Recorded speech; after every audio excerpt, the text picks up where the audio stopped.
नमस्कार दोस्तों, स्वागत है आपका आपके अपने YouTube चैनल हिंदी श्री पे। हम सभी मनु भंडारी द्वारा रचित महाभोज नाटक का वाचन कर रहे हैं। आधा लगभग नाटक हम समाप्त कर चुके हैं और आगे का नाटक कुछ इस प्रकार है। हमने देखा है कि SP सक्सेना आए हैं, जो बारी बारी से फिर से पूछताछ, जो दास साहब के द्वारा भेजे गए हैं, वो बारी बारी सबसे पूछताछ कर रहे हैं। महेश सिंह से वो पूछताछ कर चुके हैं। अब बारी है दद्दा की। तो आगे का वाचन कुछ इस प्रकार है। हौसले को क्या करना है यहाँ कोई, आने दो उसे भी। सक्सेना ने थानेदार की कड़क आवाज को वहीं रोक दिया। सिटपिटाकर चुप तो हो गया थानेदार, पर भीतर ही भीतर एक वजनी गाली भी उभरी सक्सेना के लिए। साला गांव में बेइज्जती कर रहा है मेरी, जब से यह तो 2 दिन में चलता बनेगा। थानेदारी तो मुझे ही करनी है इनके सर पर। लेकिन जहर का यह घूंट भीतर ही ठेलकर आवाज में शहद घोला और बहुत नरमी से बोला, आओ आओ तुम भी आओ। देखा सर कितना ख्याल रखते हैं सब लोगों का। दोनों भीतर आकर हाथ जोड़कर खड़े हो गए। सक्सेना कुछ देर तक हीरा का भाव शून्य चेहरे को देखते रहे, फिर बोले, बैठ जाओ बाबा, तुम बैठकर ही बयान दो। और फिर बड़ा दिलासा देते हुए बोले, देखो जो कुछ पूछा जाए साफ साफ कहना, डरने की कोई बात नहीं है। सब बात सच सच कहो। हम झूठ का है बोली सरकार, जो कहा अब सच ही कहा। हाँ, सच कहने से ही तो सारी बात का पता लगेगा ना। अब पता लगाकर भी का हुई सरकार, हमरा बिसुआ तो चला गवा।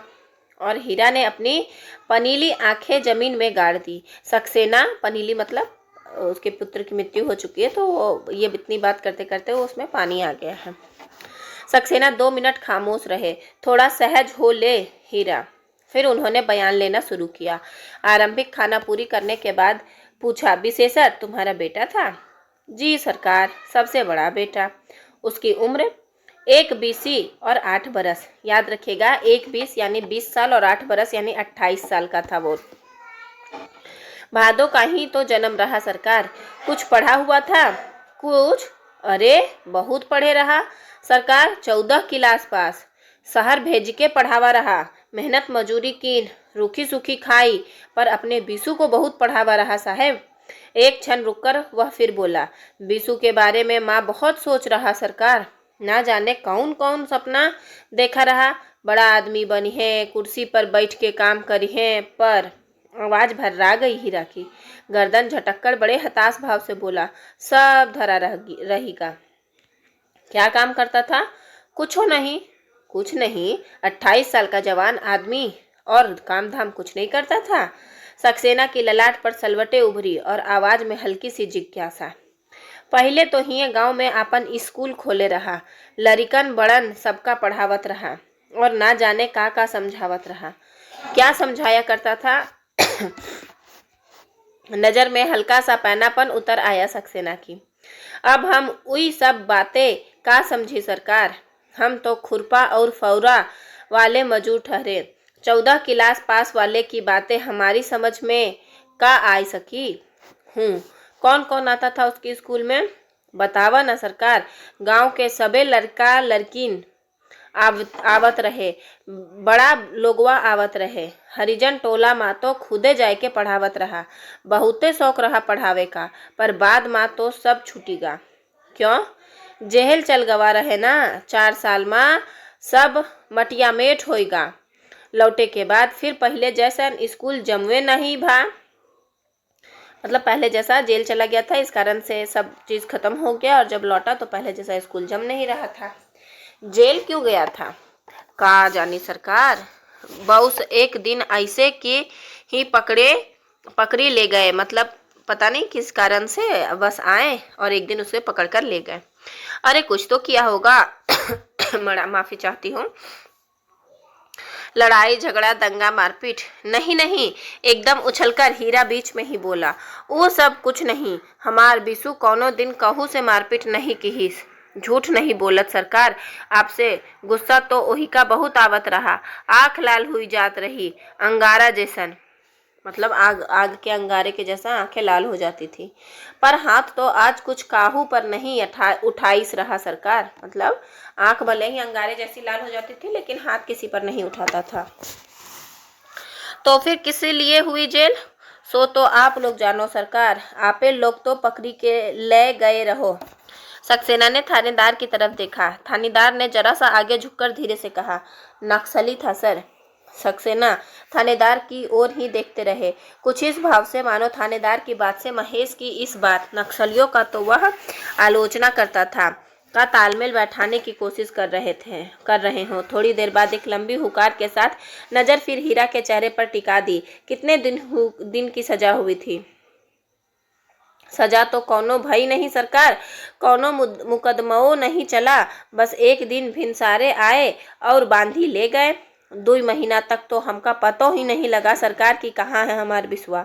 बड़े जी कल्पा हमार, बहुत छटपटाएन हम। ओकरी महतारी तो खानो पीना तक छोड़ दीस रहे।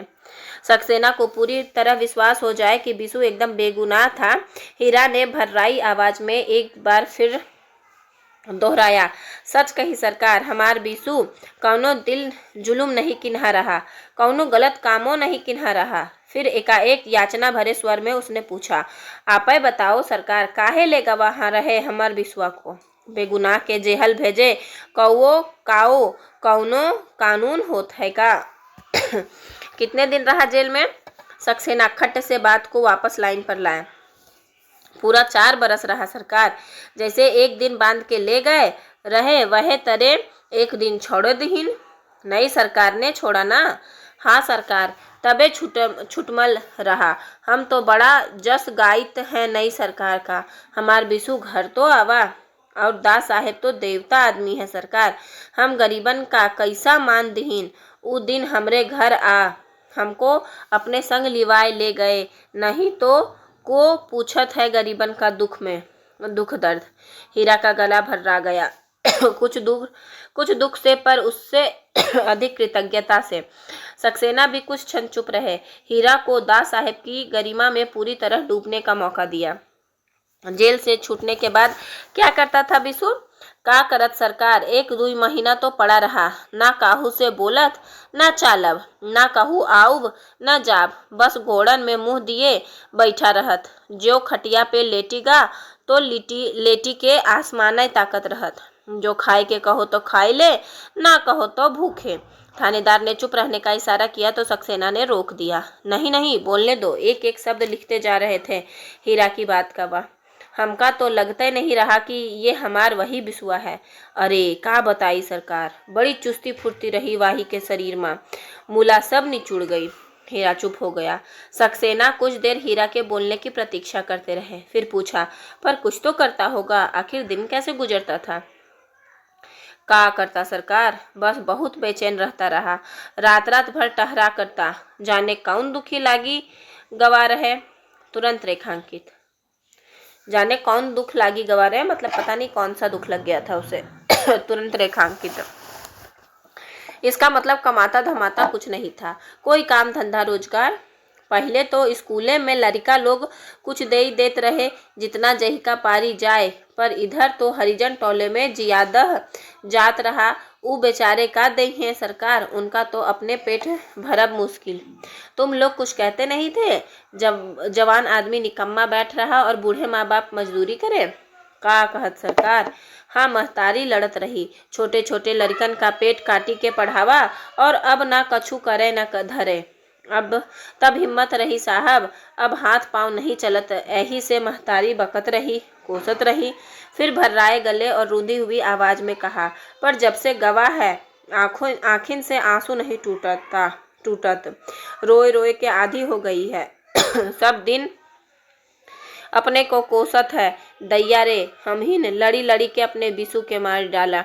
दुई रोटिन का तरसाए दिन, बहुत कलपती है सरकार, वाहिकेर दुख नहीं देखा जाता, मतलब उसका दुख नहीं देखा जाता। गला भींच गया हीरा का, और आंखों की कोरों से 2 बूंदें ढुलककर झुर्रियों में ही बिला गई।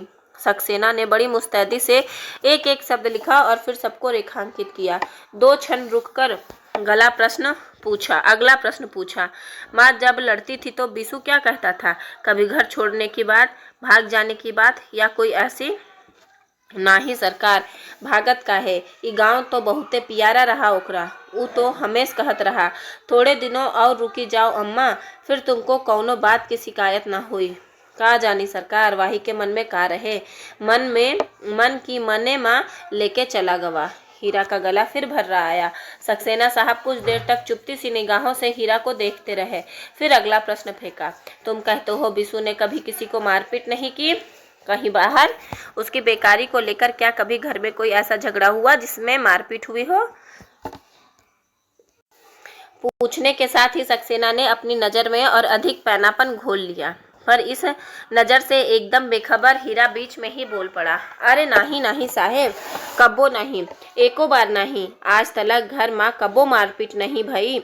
घर माँ तो कऊ छुई से तक नहीं बहिका।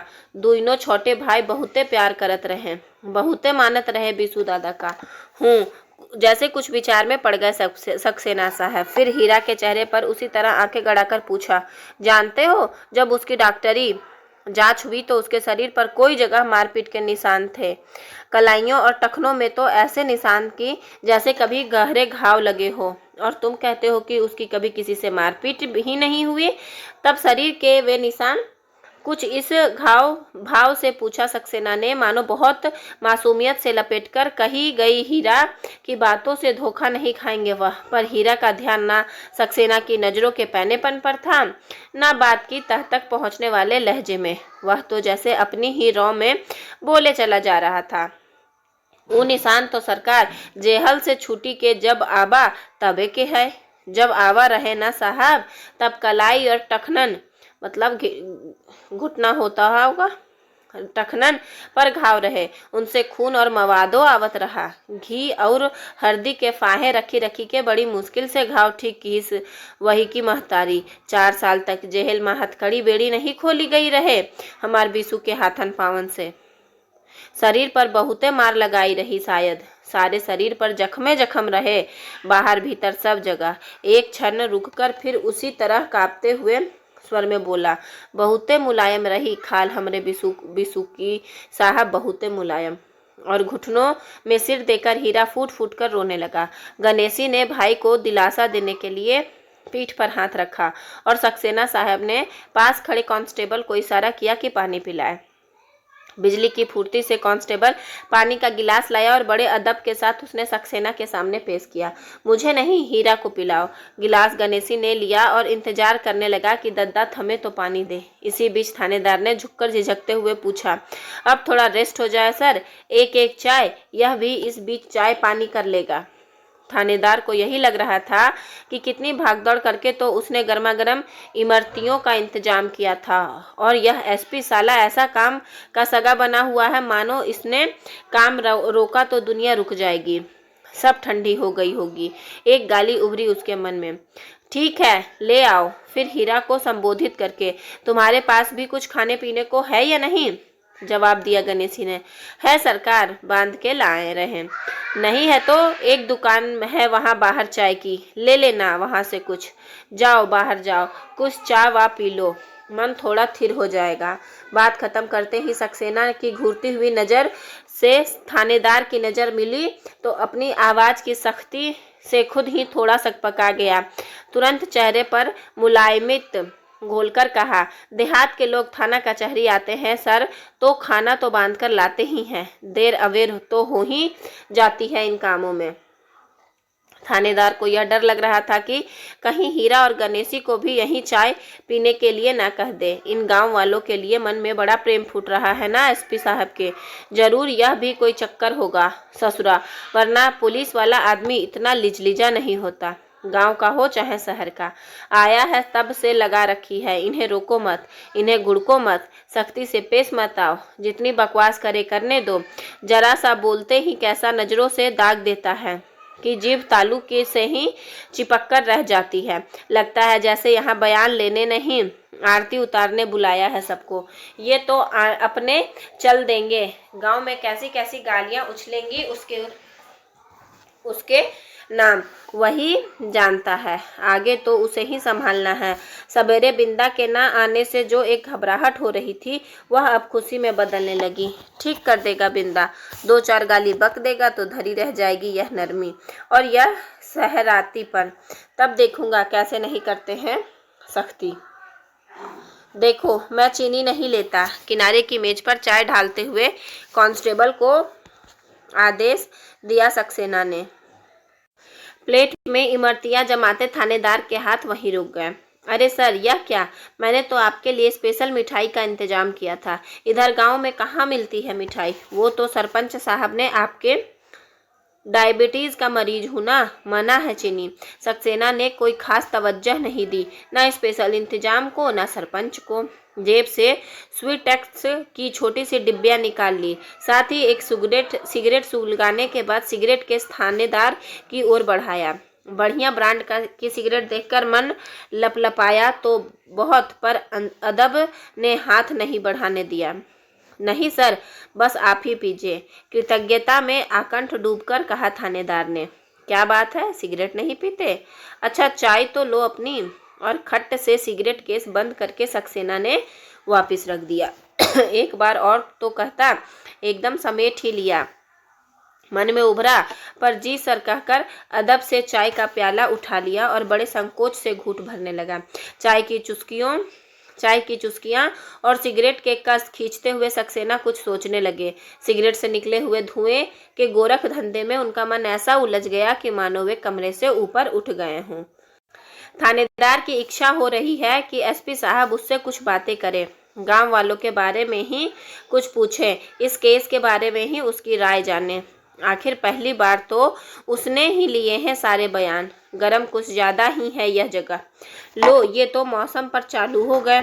खैर, किसी पर बात करे उसे तो जवाब देना ही है। जी, वो बात यह है सर कि चारों तरफ खुले मैदान ही मैदान है, पेड़ वेड़ तो है नहीं ज़्यादा, सो बस लू के सपाटे चलते रहते हैं। सक्सेना फिर चुप। आखिर थानेदार ने ही हिम्मत करके अपनी ओर से बात चलाई। सर, हीरा के बाद जिसका बयान होना है ना, बिंदा, वो तो आया नहीं, आएगा भी नहीं। मैंने आपसे अर्ज किया ना, एक ही सिरफिरा आदमी है, वह बहुत ही खतरनाक। खतरनाक? बहुत ही पैनी नजरों से देखा सक्सेना ने, मानो इस शब्द का अर्थ जानना चाहता हो। इस नज़र से एक क्षण को हकबकाया थानेदार, फिर इतनी देर में से घुमड़ती हुई बात सरकार ही दी। जी, गांव में जितने झगड़े फसाद होते हैं ना, सब इन्हीं लोगों की वजह से। सच पूछे तो बीसू भी ऐसा ही था सर, खुद को कुछ करना धरना नहीं, बस काम करने वालों को भड़काना सारे दिन, उल्टी सीधी बातें। बात बीच में ही तोड़ दी सक्सेना ने। एक छोटी सी हुकार उछालकर थोड़ी देर चुप रहा थानेदार, फिर धीरे से पूछा, उसका फिर कैसे होगा सर, आप कहे तो देखते हैं। अभी सक्सेना कोई परेशानी ही महसूस नहीं कर रहे। अजब आदमी है यह भी, इसमें देखने को क्या रखा है? कोई तमाशा है यह भी? कहे तो अभी पकड़वा कर बुला ले उसे। वैसे कोई आसान काम नहीं है उसे लाना, पर ऐसे टेढ़े आदमियों को ठीक करना वह खूब जानता है। एक बार मौका तो दे उसे भी अपनी कमाल दिखाने का। पर यह है कि अपनी ही धुन में बैठे हैं, बयान तो उसे भी आए, दिल लेने ही पड़ते हैं। देहात गांव में कुछ ना कुछ लगा ही रहता है, पर ऐसा बेतुकापन तो उसने ना देखा ना जाना। कहीं कोई कड़क ही नहीं, वर्दी के साथ साथ शरीर में थोड़ा कलफ लगाकर आ जाते तो ठीक रहता। काम शुरू किया जाए। कप एक तरफ सरकाकर सक्सेना ने कहा, बुलवाओ हीरा को। यस सर, मतलब जी हाँ। तपाक से आदेश को सरकाया थानेदार ने, पर मन में कहीं उभरा घिस्सू कहीं का। थोड़ी ही देर में हीरा और गणेशी फिर हाजिर। याद रखेगा कि हीरा उसके पिता का नाम है, बीसू के बीसेसर के पिता का, और गणेशी उसके चाचा का। दोनों आकर पहले की जगह बैठ गए। सक्सेना थोड़ी देर तक दोनों को देखते रहे एकटक, फिर बात को बिल्कुल माफी चाहती हूँ नए सिरे से शुरू किया। अच्छा यह बताओ, गांव में उसकी दोस्ती किस किस से थी? किन लोगों के बीच उठता बैठता था बीसू? ऐसे तो सभी के साथ उठत बैठत रहा सरकार, पर हाँ, खास दोस्त तो बिंदे रहा। भैयन माँ भी ऐसा प्रेम ना मिली हो आपको, मतलब भाई भाई में भी ऐसा प्रेम नहीं मिलेगा जैसा बीसू और बिंदा में था। कौन है यह बिंदा? थानेदार से इतनी गाथा सुनने के बाद भी सक्सेना ने इस तरह पूछा जैसे पहली बार सुन रहे हो यह नाम। रुकमा का घर वाला, पहले शहर में रहत रहा, इस गांव का रहने वाला नहीं है। सक्सेना के ललाट पर हल्की सी सिकन उभर आई। कहीं जेल वेल का साथी तो नहीं? थानेदार उसके खतरनाक होने की बात कह ही चुका है अभी। ना ही शहर में रहत रहा, हुए नौकरी करत रहा, लेकिन जब रुकमा का बाप मरीगा तो रुकमा ले आई बाप की खेती संभाले के खातिर, और कोई बाल बच्चा तो नहीं रहा ओही के। रुकमे अकेले बिटिया रही और 20 बीघा की खेती रही।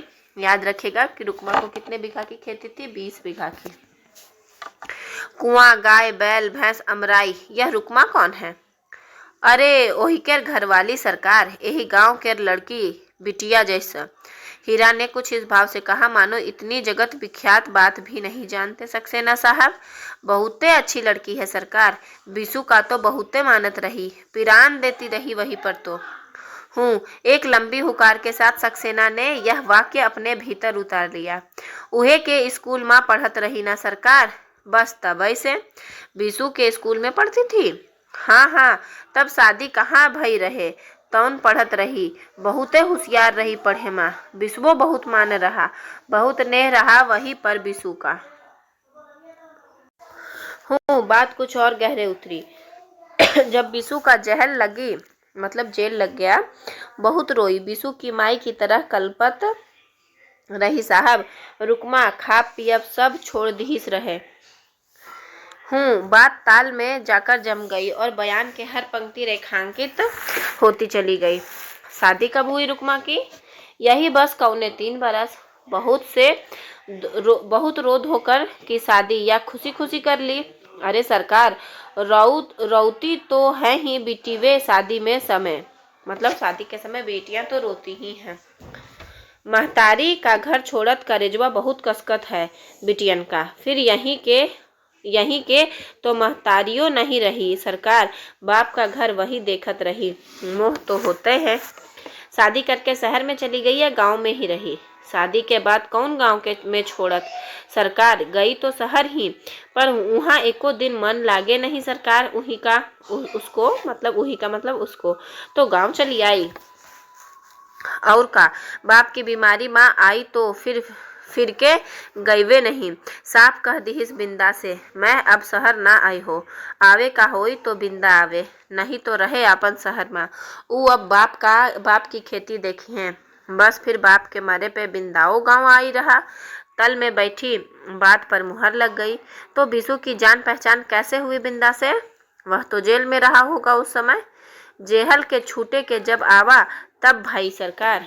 जब बिसु छुट्टी के आवा तब बहुते खुश भई रहे रुकमा की खुशी की याद क्षण भर के लिए हीरा के चेहरे को भी हुलसा गई। फिर एसपी साहब पूछते हैं, फिर का सरकार? जेहल से छूटे के बाद जौन बहुत गुमसुम, बहुत चुपचाप रहता रहा हमार बिसुआ, तौन रुकमा रोजे बिंदा के लहके आवत रही, बिसुआ से बोले बतियावे। वही ठीको कहिस बिसुआ का। लिखना खत्म हुआ तो एक क्षण पेन को मेज पर टकोरते रहे सक्सेना, जैसे कुछ सोचने लगे हों। फिर पूछा, तो इसका मतलब यह हुआ कि बहुत पुरानी दोस्ती नहीं थी बिंदा और बिसु की, जैसे बचपन की दोस्ती होती है?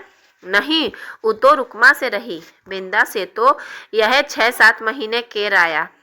मुद्दा गर आप देखत सरकार तो जान परत जानो बचपन की नहीं पिछले जन्म की दोस्ती आए। जरूर पिछले जन्मे के संजोग रहा होई सरकार, नहीं तो ऐसा प्रेम।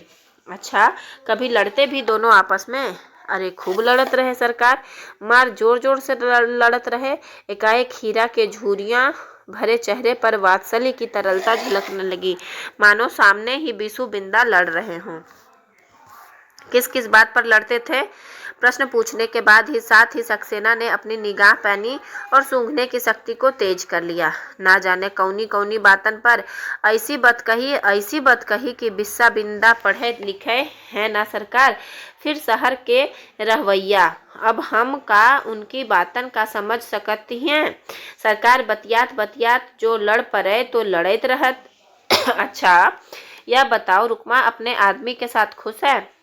बहुत खुश है सरकार। एक बेटवो है 1.5 बरस का। हूँ। 2 मिनट चुप रहकर कुछ सोचते हुए सक्सेना। फिर उन्होंने कुछ लिखना शुरू किया और हीरा जैसे बीसू की इन पुरानी यादों में खोया रहा। कोई 5 मिनट तक कुछ लिखते रहे सक्सेना। फिर बात को दूसरी ओर घुमाते हुए पूछा, अच्छा यह बताओ, गांव में दुश्मनी थी उसकी किसी से? हीरा चुप। किसी से लड़ाई या दुश्मनी थी उसकी? डरो नहीं, बोलो। इस प्रश्न के साथ ही थानेदार ने कुर्सी पर बैठे बैठे अपना धड़ थोड़ा आगे को निकाल लिया। अब जरूर कोई ना कोई नाम टेप देगा यह बुढ़ा। डर तो किसी का रह नहीं गया है। क्या बताई सरकार, दुश्मनों तो ना ही मुदा। फिर हिचकिचाने लगा हीरा, पर सक्सेना की सच कहने को उकसाती हुई मुद्रा से हौसला पाकर वह कह दिया, जोरावर सिंह और मालिक लोग वहीं से बहुत नाराज रहत रहे। मालिक लोग कौन? अरे यही सरकार, जही के बड़े बड़े खेत हैं। सरपंच साहबो बहुत नाराज रहत रहे। क्यों रहते थे नाराज? अरे अब का बताई सरकार, अब बचपना रहा हमार बिसुआ का। वो सरकार खेत पे काम करे वाले मजूरन को कहत रहा कि इतनी कम मजूरी पे काम ना करो, मजूरी बढ़ावे की खातिर लड़ो, बेगारी ना करो, उधारी पे इतना इतना सूदो ना दे। यही सब उ लोगन के बुरा लगत रहा सरकार। फिर एक क्षण रुककर बोला, और ठीको है सरकार, मजूरन की भड़क जाए से खेतन में नुकसान जौन हो रहा ओकर कौन सही है? बिना मजूरन कहीं खेती हुई सके है सरकार।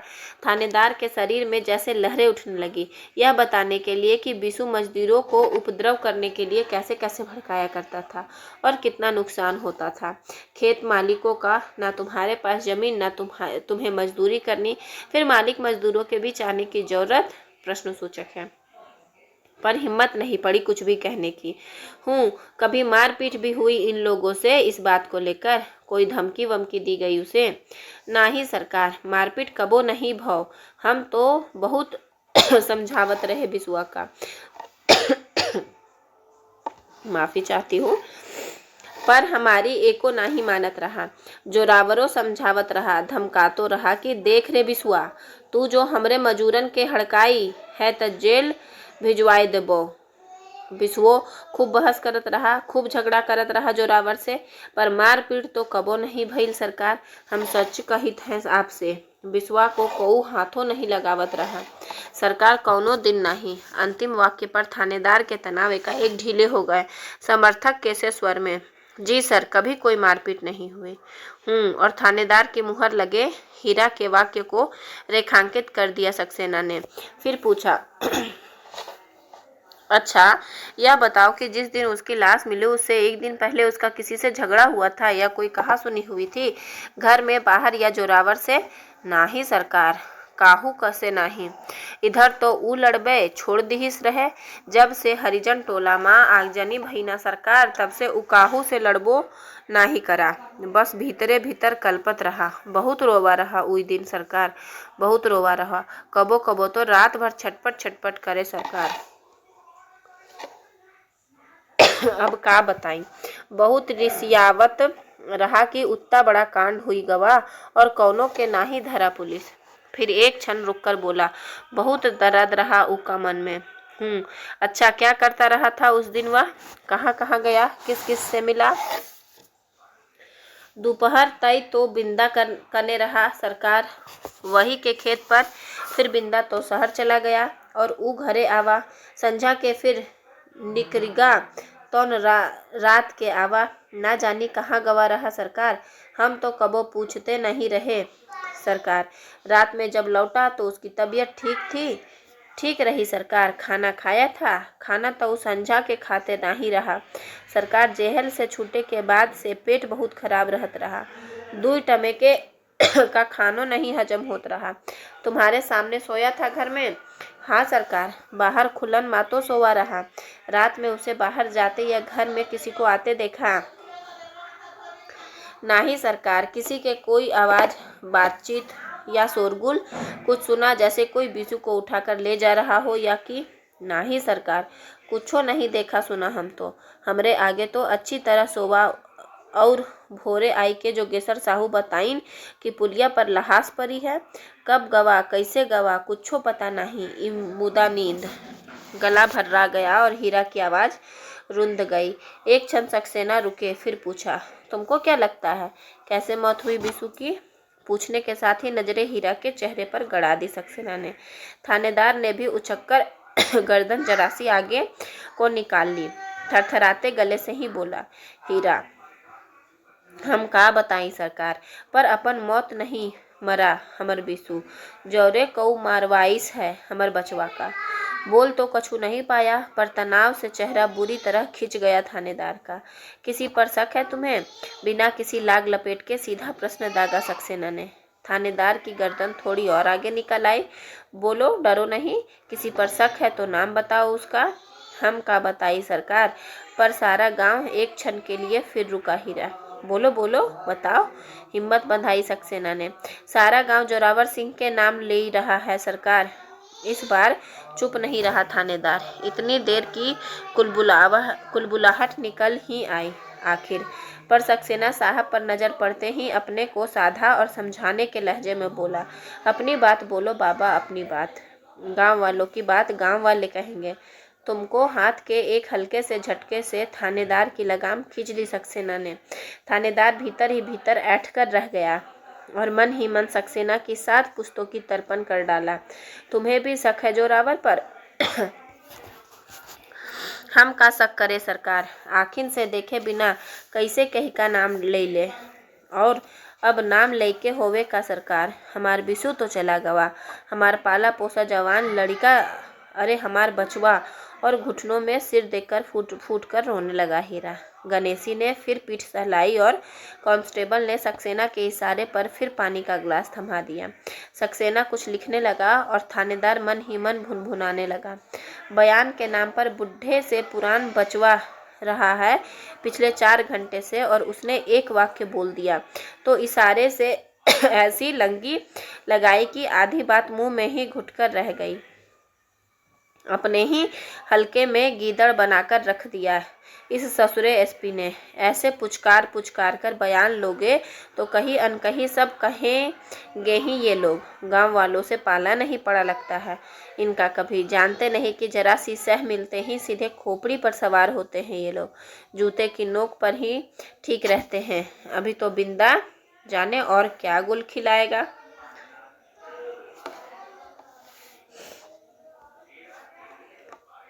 आज की कक्षा का वाचन यहीं तक। 80 पन्नों का वाचन हो चुका है। आगे के 81 पन्नों का वाचन हमें आगे करना है। आप सबका धैर्य से बने रहने के लिए बहुत बहुत धन्यवाद। आशा करती हूँ यह वीडियो आपको ज़रूर लाभान्वित करेगी।